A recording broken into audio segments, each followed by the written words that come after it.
Gracias, muchas gracias. Sí, buenos días a todos y cada uno de ustedes. Muy buenos días al Perú. Agradecerles por la forma como hemos encaminado este trabajo, este proyecto político, a pesar de estar en este momento de la pandemia, pero he visto bastante personas, ciudadanos, compatriotas en todos los rincones del país, cuando hemos transitado, hemos recorrido. Y lo único que pide la población es que no la traicionemos cuando proponemos, por ejemplo, el cambio de la Constitución, que le demos oportunidad a todos los peruanos para que ellos participen en una Asamblea Nacional Constituyente y lleven todas sus demandas y se geste una nueva Constitución para que la próxima Constitución primero se recuperen los recursos del país, se declare en emergencia la educación, la salud, se impulse a través de un gobierno responsable el tema de la agricultura, ¿no? Se combata la delincuencia. Tenemos experiencia en eso como ronderos. Hay que priorizar lo que es Lima, por ejemplo, el problema del agua y desagüe, el problema de la titulación de las áreas. Candidato. ¿No? Y eso creo que tenemos que asumir la corresponsabilidad. Señor Castillo, vamos a hablar de sus propuestas. Tenemos varios minutos para conversar de sus propuestas, pero permítanos también hacer algunas preguntas. Cuéntenos un poco de las personas que lo acompañan. Usted tiene, como todo candidato, una plancha con vicepresidentes. Sin embargo, tiene una candidata a vicepresidencia, la primera vicepresidencia, la señora Dina Boluarte, y tenía un candidato a la segunda vicepresidencia, el señor Vladimir Cerrón, quien fue excluido por el Jurado Nacional de Elecciones. Usted no tiene candidato a la segunda vicepresidencia porque el señor ha sido sentenciado 2 veces por presuntos delitos de corrupción. ¿Qué tendría usted que explicar? Él ya no se ha hecho la apelación, él está cumpliendo, en todo caso el mismo jurado lo ha separado, no podíamos entretenernos en eso. La doctora Dina Boluarte me acompaña como primera vicepresidenta. Saluda a la doctora Dina, ella es oriunda de Apurímac, y creo que la Macro Sur se ha consolidado, igual en la Macro Norte, pero aquí, en el entorno de Perú Libre, en el entorno del magisterio. Saludo a nuestro equipo, que hemos pasado de todo. Señor Castillo, pero le pregunto por el señor Vladimir Cerrón, porque además Vladimir Cerrón es el dirigente de Perú Libre. Usted es el candidato, pero él estuvo en la organización del partido, él era su candidato a segundo vicepresidente y ahora no está. Por eso le preguntaba por él. Él firma además el plan de gobierno, o sea, el plan de gobierno está firmado por él. Por eso le preguntaba por él. El señor Vladimir Cerrón es el secretario orgánicamente del partido, ¿no? Que es muy distinto a un escenario de carácter político. Quien va a asumir el liderazgo y quien va a conducir el país no es Vladimir Cerrón, no es ni siquiera Perú Libre ni Pedro Castillo. Vamos a trasladar el poder al pueblo, vamos a hacerla juntamente con el pueblo. Ese es el gran problema que ha pasado en estos últimos quinquenios. Nos vamos a la mesa de sufragio, depositamos y le damos un papel en blanco, firmamos ahí, le damos a individuos, a intereses, a políticos que hagan lo que quieran. Eso tenemos que ordenarnos. Aquí en eso estamos claros. Y eso tenemos experiencia, porque nosotros venimos de esa experiencia como ronderos. En las rondas nadie manda la base, manda la masa. Y hoy en la masa, este pueblo peruano tiene que tener toda la autoridad para ordenar al país. Dejémonos de estar especulando cosas individuales. Si alguien tiene problemas judiciales, que lo vienen apelando. Si alguien es juzgado por la corrupción, que también vamos a luchar contra la corrupción, porque hoy en el Perú la gran corrupción es constitucional. Por eso es necesario y es urgente cambiar esta Constitución. ¿Quiere cerrar el tema, Pedro? No, ya me contestó. Cerrón? Bueno, ya lo contestó, pero sí nos queda claro que el señor, lo voy a cerrar así nomás con mis palabras, él ha sido sentenciado 2 veces, razón por la cual el jurado lo separó de este proceso electoral. Y en su apelación está haciendo por eso, su caso, él puede apelar, claro, tiene derecho a apelar, pero la cosa, señor Castillo, es que cuando se trata de corrupción, la chiquita, la grande, son corrupción. Bien, sea la corrupción hay que verla, pero si las cosas son probadas, empezaremos por casa. Pero en este caso él ha sido sentenciado, por eso se lo digo, porque es fácil limpiar, ¿no? O sea, ver la paja en el ojo ajeno, pero vamos a cerrar ya el tema, porque si no nos vamos a entrampar. Yo creo que ya la gente lo tiene clarísimo. Vamos a su plan de gobierno, lo tengo aquí conmigo y dice, ¿no? que usted lo que propone es: el Estado debe tomar el control total de los sectores que generan riqueza, regular el mercado, liberar al Estado para que pueda crear empresa, competir con el empresariado peruano y cerrar todo lo que es, usted menciona, ¿qué cerraría, qué estatizaría usted, qué pasaría a manos del Estado, qué empresas concretamente? Si nos puede mencionar algunas. Todas las empresas que han sido privatizadas, lo que hizo este régimen fujimorista. ¿Podemos mencionarlas con nombre para saber de cuáles estamos hablando? Hay que estatizar el gas de camisea, hay que estatizar los pozos petroleros, hay que recuperar el oro, la plata, el uranio, el cobre, hay que recuperar el litio que acaban de entregar a otros países. No solamente eso, queda un deber histórico. Usted y yo, el pueblo que nos está viendo y nos está escuchando, aquí hay que recuperar las 200 millas. ¿Qué significa eso entonces, aterrizando la idea? Por eso, aterrizando la idea, es estatizar... Están abandonados, están con humo en la sangre, que están en el marco de la extrema pobreza. Bien, estatizar... Por eso, señor Castillo... Sí, no, estamos mencionándolo nada más. El poder del Estado, que es el Congreso de la República.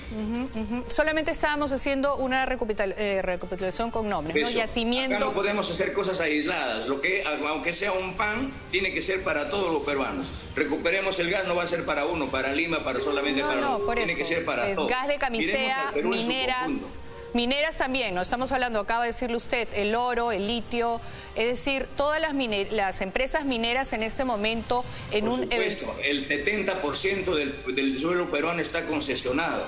Tenemos que terminar con eso. Tenemos que cobrar las deudas a las grandes empresas mafiosas y corruptas y deudoras al Estado. Tenemos que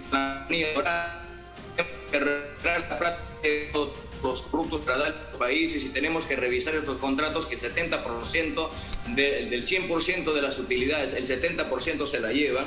Hoy tiene que quedarse para el país, porque primero está mi pueblo. Primero está esa gente que está formando cola pidiendo ahorita que se le alcance un poco de oxígeno para salvarse la vida. Por ello estamos acá y vamos a rescatar el país. No nos vamos a entretener ni nos vamos a distraer en otras cosas. Primero está el país y por eso estamos acá, con cosas puntuales, responsables, en el marco de la primera constitución del pueblo peruano que va camino a la independencia de cara al bicentenario. Señor Castillo, es importante que cada propuesta, cada candidato es libre de plantear lo que considera que es importante, necesario, tenga un sustento, tenga un refuerzo para que esa propuesta no se quede en el aire, sino que se pueda materializar. ¿Cuánto han calculado que el Perú le va a tener que pagar a todas esas empresas que van a ser estatizadas? Del gas, del petróleo, del oro, de la plata, del cobre, como usted le dice al público, porque cuando el señor Velasco estatizó la International Petroleum Company, el Estado peruano tuvo que pagar varios millones de dólares. Cuando estatizó a las pesqueras, tuvo que pagar a las empresas pesqueras. Cuando el señor Alan García hizo estatizaciones en su primer gobierno, el Estado peruano, o sea, todos los peruanos tuvimos que pagar millones de dólares. ¿Usted quiere ir con estas estatizaciones? Está en su derecho de plantearlo. ¿Cuánto le va a costar al Perú? Lo que tenemos que hacer es revisar. Va a revisar esos contratos. Basta, porque los gobiernos que han hecho es entregar así sin ninguna duda, le han entregado abiertamente. Ya se han lucrado, han vivido, han comido, se han engordado estas empresas y siguen saqueando al país y siguen robándole al país. Es tiempo de ponerle un par y decirle, ¿sabe qué? Primero, mi patria, vamos a revisar los contratos. Ya te comiste, mi pueblo, ya te comiste la riqueza del país, pero ahora vamos a ordenarla. Bienvenido la empresa privada para invertir en el país, pero con reglas claras. Primero es el país. Primero vamos a revisar eso de las grandes utilidades que se han llevado. Usted sabía muy bien que cuando hay una concesión minera solamente se hace por el oro, pero el oro no vive solo, vive con otros minerales. Y de eso nadie dice nada. Señor Castillo. Entonces, tenemos conocimiento claro de eso y por eso tenemos que revisar. Y por eso hoy el día el Perú está sediento de justicia, de igualdad de oportunidades. Y en eso nadie nos va a temblar, no nos va a temblar la mano para ordenar el país. Señor Castillo, usted dice primero que se va a estatizar, se va a recuperar. Ahora dice que va a revisar. A mí me parece importante que usted defienda sus propuestas, pero insisto en mi pregunta, porque el señor Velasco, el señor García en su primer gobierno también nacionalizaron con mucho aplauso, con mucho beneplácito, incluso hasta el día de hoy son recordados por muchos peruanos. Bueno, pero esa cuenta, señor Castillo, ahí termino la pregunta. Ahí termino la pregunta. En intereses. Pero termino la pregunta y usted lo explica. Y de un partido. La tenemos que estar pensando en el país. Permítame la pregunta y usted lo explica. Pero en todos esos casos, señor Castillo, el Estado peruano ha tenido que pagar miles de millones de dólares de compensación, porque uno no está aislado en el mundo. Entonces, por eso le pregunto, si en caso van a estatizar el gas, el petróleo, el oro, la plata, el cobre, que usted está en derecho de plantear como propuesta, ¿ya calcularon cuánto vamos a pagar los peruanos? Porque el presidente está 5 años, se va del Palacio de Gobierno, pero al final el país paga. A ver, usted está confundiendo las cosas. Una cosa es estatizar y otra cosa es nacionalizar. ¿Cuál es la diferencia? Perdone. Entonces, lo que tenemos que hacer es revisar los contratos y la tenemos que nacionalizar. El gas de Camisea, los recursos estratégicos del Perú. Ahora, es bien cierto que este gobierno ha hecho esto, lo otro ha hecho nada. ¿Sabe usted por qué? Porque siempre se ha pensado en que han llegado arriba personas que primero han buscado sus intereses, su entorno, han tenido que pagar favores políticos. En nosotros no va a pasar eso. Y nosotros vamos a llamar a los mejores profesionales, a los mejores economos, a los grandes colegios profesionales para encaminar este país. Este es un país, este es un gobierno de lo que tiene que asumir responsablemente, juntamente con el pueblo. Ya, solamente para complementar la idea de Pedro, no solamente cuesta el tener que pagarle a las empresas si son nacionalizadas, estatizadas o, como dice usted en su plan de gobierno, el Estado debe tomar el control total de los sectores que generan riqueza. Además de eso, hay que mantenerlas.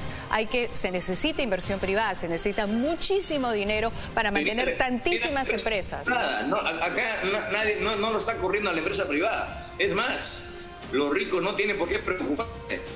Porque vamos a darle seguridad jurídica. Aquel que tiene una casa, 2 casas, que las 2 3 casas más.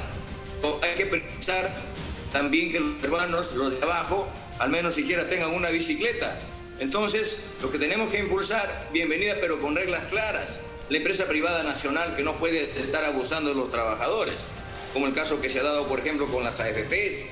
La empresa, bienvenida a la extracción minera, pero donde la naturaleza y la población la permita. Bien, ¿qué va a pasar ya? El tema de las AFPs. Lo que vamos a impulsar es hacer un llamado a los micros y pequeños empresarios. Señor Castillo, vamos a ordenarnos un poco. Ya hemos salido de la parte, ya quedó claro su posición frente a las mineras, todo eso. Vamos ahora con el tema de las AFPs, que involucra a muchos peruanos. Hay peruanos que tienen, no sé, su seguro, su pensión, hay quienes no, hay quienes lo tienen en la ONP. ¿Qué va a pasar con esos seguros, esas pensiones de los peruanos en su gobierno, en un eventual gobierno suyo?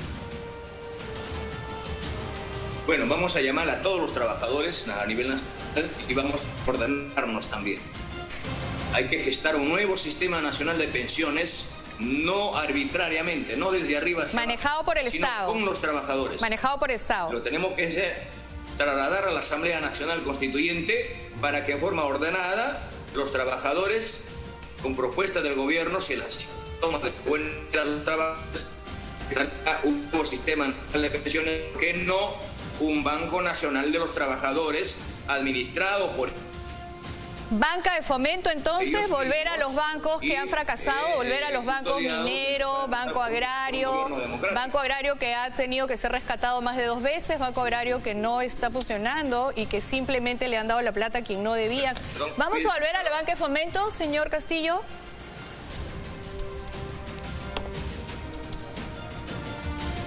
Bueno. Adelante, candidato, lo estamos escuchando. A ver, vamos a retomar el contacto porque nos interesa mucho escuchar su respuesta a esta pregunta. A ver, adelante, candidato, lo escuchamos. Con respecto al Banco Agrario. Sí, Adelante. con respecto a la banca de fomento en general y bueno, si quiere, puntualicemos ahora en el Banco Agrario. Sí, a ver, vamos a pasar a la segunda reforma agraria, pero no como aquella estrategia que se dio dinero a diestra y siniestra y a veces hubo mucho problema. Lo primero que tenemos que hacer es darle un presupuesto al sector agricultura con la finalidad de que nuestros hermanos agricultores tengan confianza en un gobierno y vamos a poner un tope a las cajas y a los bancos usureros que abusan de los agricultores y de esas personas que quieren abrir una tiendita, ¿no? Porque más están pensando cuándo van a pagar el capital y el interés para engordar a las grandes. Por eso le preguntaba, Banco Agrario entonces, volvemos a la banca de fomento. ¿A dónde va el sudor? Lo que tenemos que hacer es que en cada... Bueno, ¿por qué no, por ejemplo, en cada provincia un banco de semillas? Asesoramiento técnico profesional, agricultura a nivel nacional, ¿no?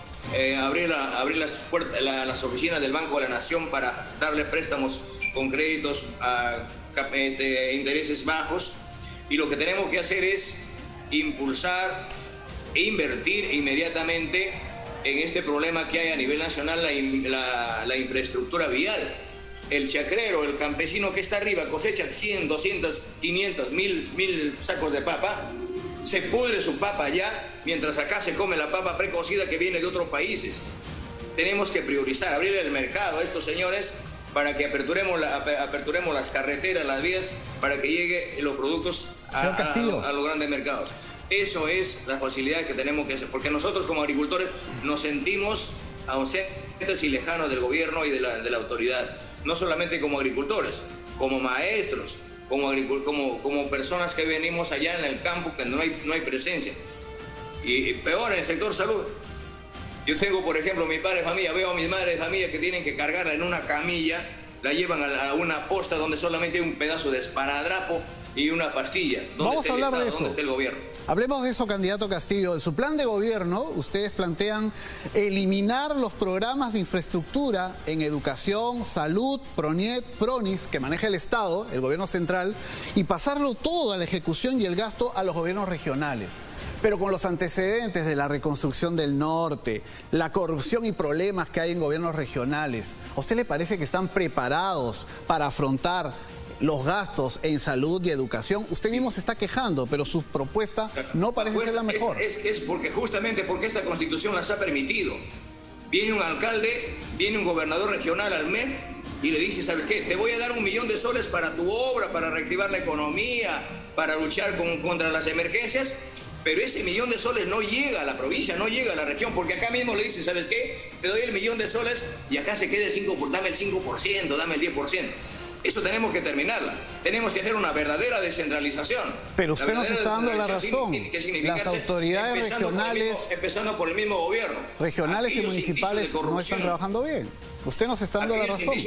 Aquellos indicios de corrupción que encontremos en los gobiernos regionales, seremos los primeros nosotros en pedir inmediatamente que abandone este cargo que el pueblo se le ha dado y que se le debe ocupar la persona idónea, la persona que lo merece. Justamente, señor Castillo, uno de los problemas de esto que usted describe es que no hay capacidad de gestión. No es que no tengan presupuesto necesariamente. Muchos gobiernos regionales, muchos municipios tienen el presupuesto, pero no tienen esa capacidad de gestionarlo. Entonces, tienen capacidad. Lo que pasa es que el mismo Estado les ha hecho allá un serpentín con la finalidad de que los emborrachen y le digan, ¿sabe qué? Tienes que hacer esto, los embotella y al final los encaminan con gente engorrosa, señor Castillo, con gente que se enlodan, que tienen actos de corrupción en todos los estamentos del Estado. Ese es el gran problema que tenemos. Señor Castillo, quiero recoger lo que usted acaba de decir con datos. No le voy a dar una opinión, cada uno es dueño de su opinión, le voy a dar un dato. En Cajamarca, y usted es cajamarquino porque usted es chotano, en Cajamarca, el canon minero le ha entregado a la región 2.860 millones de soles, casi 3.000 millones de soles del 2010 al 2017. ¿Qué han hecho las autoridades regionales y municipales por Cajamarca? No pueden hacer nada. Entonces la culpa es del Estado que les entrega el dinero. Mi estimado Pedro, no pueden hacer nada porque tienen que pedirle permiso. Pero ya les han entregado el dinero. Tienen que pedirle permiso al MEF. Tienen que pedirle todo, le piden permiso a Lima. Hágame esto, envíame esto. Eso se acabó. Hoy va a haber la verdadera descentralización administrativa, económica, política, social, educativa. Castillo, le estoy diciendo 2.860 millones que el gobierno central le ha entregado a esas autoridades. No solamente Cajamarca, en todo el país existe estos términos, esta forma burocrática. Te doy la plata, pero ¿sabes qué? Primero, ¿cómo es? Tienen que pedirle permiso al MEF directamente a Lima cuando después que le dan el dinero, sabiendo que el gobierno conoce su realidad, conoce Castillo, cuáles son las necesidades, eso se tiene que terminar. En el supuesto negado que ese es el problema que surge o que hay, digamos, saliendo de Lima, vamos a concentrarnos en Lima, no salgamos entonces de Lima, porque según lo que usted describe, el problema sale cuando uno sale del territorio de Lima. Tenemos unos hospitales que se caen, tenemos unos hospitales que no están a la altura de las circunstancias. Hemos tenido una pandemia, pero no es de la pandemia, es de mucho antes, la gente haciendo las colas, no tenemos un buen servicio, es decir, el Estado no es un buen administrador y usted lo que está proponiendo es que el Estado administre más y más y más y más cosas. Entonces eso obviamente preocupa, ¿no? ¿Por qué? usted coincidirá conmigo en que no hemos tenido buen manejo ni de hospitales ni de colegios. Usted ha sido profesor, es profesor. Usted sabe perfectamente la situación del profesorado, la situación de los colegios. ¿Cuál es el problema ahí entonces? Sí. ¿Sabe usted por qué? Porque justamente en esta Constitución contempla la educación como a la salud como un servicio, como el derecho. Es decir, puede, compre lo que pueda, y si no puede y no tiene dinero, muérase. Entonces, ¿dónde y antes de la Constitución del 93, señor Castillo, perfecto, antes de la Constitución del 93, ¿qué pasaba? Usted no tiene 20 años, usted no ha nacido con la Constitución del 93, ¿qué pasaba antes, señor Castillo? La salud tiene que ser un derecho constitucional. Claro, totalmente de acuerdo, de acuerdo con usted. El teléfono, la luz, de acuerdo con usted. Pero, señor Castillo, no es solamente un tema de Constitución. Antes del 93 también habían problemas. ¿Qué problemas habían antes del 93? Para justamente dar un buen servicio en colegios, en salud. Que ha habido un problema que siempre han habido gobiernos que se le han dado así en bandeja a través de un escenario electoral a los gobiernos que hagan lo que quieren. Se han encasillado políticamente, lo que han tenido es imponer un ministro desde arriba que no conoce la realidad, ¿no? Hoy tenemos que empezar al contrario. Las grandes reformas, las revoluciones educativas, de salud, la transformación del país no se hace pensando de arriba hacia abajo. Señor Castillo, pensando de abajo hacia arriba, empezando de la necesidad. Señor Castillo, en estas últimas horas también han aparecido cuestionamientos de personajes que lo conocen a usted de años atrás, como por ejemplo el exministro del Interior, Carlos Basombrío, quien señala que usted, como dirigente de CONARE-SUTE, en su momento, el año 2017, tuvo apoyo, vinculación del Movadef. Pero para que lo explique, espérese un momentito, quiero formularle la pregunta a don Pedro, permítame. El señor Basombrío debe estar buscando algún puestito que no la va a tener en este gobierno, debe estar preocupado, ¿no? Siempre ha habido políticos y a veces ministros que están buscando cómo encajarse en los nuevos gobiernos. Hay que trabajar, ahí vamos a enseñarla desde arriba hacia abajo, más que la que gente atacarlo, comer el pan con el sudor de su frente. Pero más que atacarlo, ¿por qué no responde? Yo la cito, este Basombrío que no tuvo el coraje y la valentía, yo le cité que vaya chota, que me lo diga eso en mi cara, que me lo diga en mi pueblo. Y la voy a enseñar, me gustaría que se vaya antes de hablar, la voy a sacar los zapatos y le voy a enseñar a rondar para hacer la verdadera justicia en el país como rondero. Pero independientemente de los calificativos del señor Carlos Basombrío, ¿por qué no le responde o nos aclara? ¿Usted ha tenido vinculación con el Movadef? ¿Usted puede condenar el accionar del Movadef? Eso le estoy diciendo, es un trasnochado y es un refrito de ustedes como medios de comunicación y como los exministros que están vinculando porque no tienen otra cosa que sustentar. Pero no lo responde. Ya nos dan un respaldo y aparecen otras cosas refritos. Entonces eso tenemos que hacer. Ustedes se la fríen y ustedes se la comen. Pero le estamos preguntando, candidato, precisamente para que... Hemos deslindado en su oportunidad, mi estimado. ¿Usted puede condenar al Movadef? Es un refrito. ¿Usted puede condenar al Movadef? Es la pregunta que le hace Pedro, ¿no? El pueblo es inteligente, sabe pensar, sabe con quiénes están. Ya no pongamos zancadillas en estas cosas que ya no les va a resultar. Sin ánimo de poner una zancadilla, usted no quiere condenar el accionar del Movadef, que es un movimiento político que apoya a Sendero Luminoso. Bueno, pregúntelos a ellos. En una marcha, pero ellos no postulan a la presidencia, el que postula es usted. De repente pueden haber gente de ese lado, pueden haber apristas, fujimoristas, periodistas, reporteros también. Entonces, creemos importante que estas cosas, aquí las cosas claras. Soy rondero y a mí no me van a faltar el respeto porque vengo en nombre de esta organización sana que ha contribuido con la pacificación del país. ¿Y el Antauro Humala lo está apoyando en esta campaña? Sino contra estas lacras a nivel nacional. ¿Y el señor Antauro Humala lo está apoyando en este tramo de la campaña? Le traslado la pregunta. ¿Perdón? ¿El señor Antauro Humala lo está apoyando en este tramo de la campaña, como dicen algunos también? Acá esta lucha lo hace el pueblo. Bienvenido a las organizaciones, a las bases a nivel nacional. Hoy el pueblo se ha puesto de pie y cualquier intención, cualquiera que quieran emborracharla, ya no, el pueblo ha despertado. Por eso le preguntamos, candidato, por eso nos importa tanto tener la entrevista para que usted pueda aclarar y explicar. Acá no hay nada contra usted. Yo no ando con seguridad. Y yo ando solo, puedo caminar por cualquier parte del país. Yo no me voy a escudar. Bueno, nadie ha cuestionado eso, candidato. Muchas gracias. Estoy aquí, gracias al respaldo. Vamos a tener oportunidad de seguir conversando, sin duda. Le queremos agradecer esta entrevista, esta oportunidad. Muchas gracias. Y vamos también a estar atentos a cómo viene la jornada electoral del día domingo. Muy agradecido. Muy bien. Muchas gracias. Muchas gracias.